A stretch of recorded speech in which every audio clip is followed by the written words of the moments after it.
What's up, nerds? So today I am going to be reviewing Superhost. Now, I wasn't going to do a review on this movie, but I paid for Shudder, for the subscription. I only did for a month and everything. But so I was like, you know what? From now on, I don't care because this movie's like 2 weeks old or something like that. But I told myself, no matter what, if I pay for something like a service or I pay for I buy it on iTunes or whatnot, I'm going to review it. I don't care if it's a month old or a year old. I am going to review it. But before I get into my review, I just want to say two things. First, if you like what I do here and you enjoy independent content here on YouTube, please consider subscribing to my channel. YouTube is always changing up their algorithm, and small channels like mine usually get pushed to the back of the line. So I please ask that you like, share, and subscribe, and I thank you in advance. The second thing I want to just say is I'm selling merch now. So check this out. Geek What is now a clothing brand that designs unique streetwear with a geek/nerd attitude. Some of the core values of Geek What is to see the geekdom for how amazing it is, which is something I've always encouraged on this channel. Here's a look at my latest shirt that was designed by artist Patrick Walters, with my favorite design being me as a cartoon. So if you like what you see, go ahead and click on the link in the description down below. I promise you, you won't be disappointed. All right, so you guys can head over there and buy something if you want. It really helps me out, and I appreciate it if you do.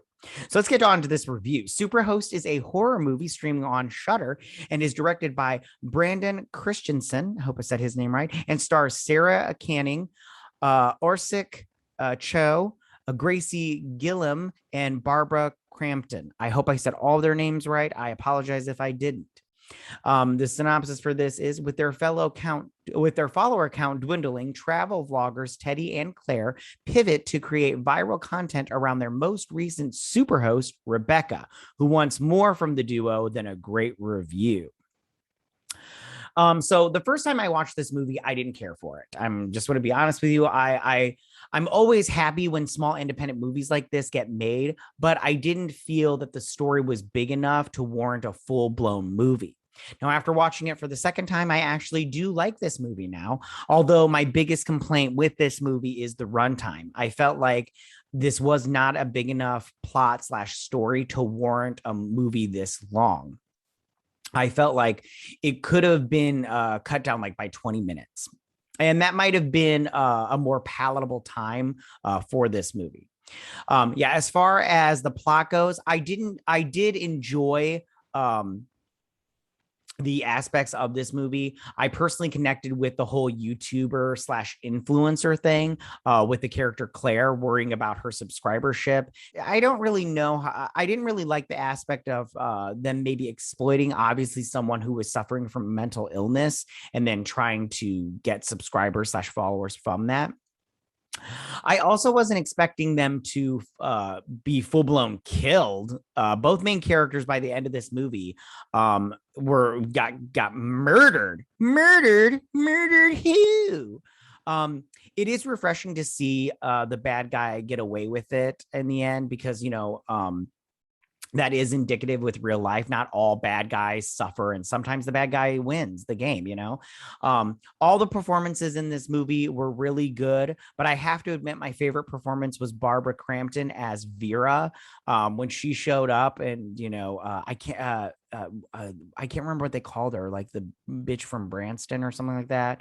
It was like two B's or whatever. I can't remember, but I liked it when she showed up, and then her and Rebecca did their little game, and she's like, here, take this camera, it'll get you some of your losses. And I'm all like, I think that camera only cost like $500, and I'm pretty sure she made more than $500 on her bed and breakfast, depending on what, how much she charged. So anyways, the Vera character, she was such an angry bitch, and I loved every minute of it. I just did.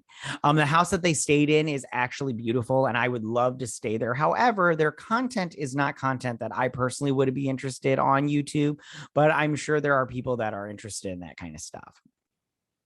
I am really happy to see movies like this get made. I understand that sometimes budgets aren't huge, and sometimes you do with what you got. And as far as them filming in this area, but I thought that the writing and the acting was both solid. The directing was pretty good. I felt that It was too long though. I just felt that it was too long of a movie. I like I said, cut it down by like 20 minutes because there were some moments where I was just like, I'm not really feeling this part. So in conclusion, I would say go watch Superhost if you haven't. If you have Shudder, go ahead and watch it. It's pretty good. I don't think that you'll be wasting your time by watching it. I just, like I said before, it's just a little too long for my taste. That's my only complaint is just the runtime. It's a little too long. Okay, so that's my review for Superhost on Shudder. You guys, tell me, did you guys like this movie? Did you not like this movie? Did you see this movie? Do you have Shudder? I don't know if you can buy it outright from someplace else. I just subscribed. Anyways, okay. So yeah, go ahead and leave all your comments in that section down below. If you like this video, go and hit that like button. I won't mind. If you're new to my channel, please hit that subscribe button. I'd greatly appreciate it. And I will see you guys on my next movie review. You guys have a good day. Bye.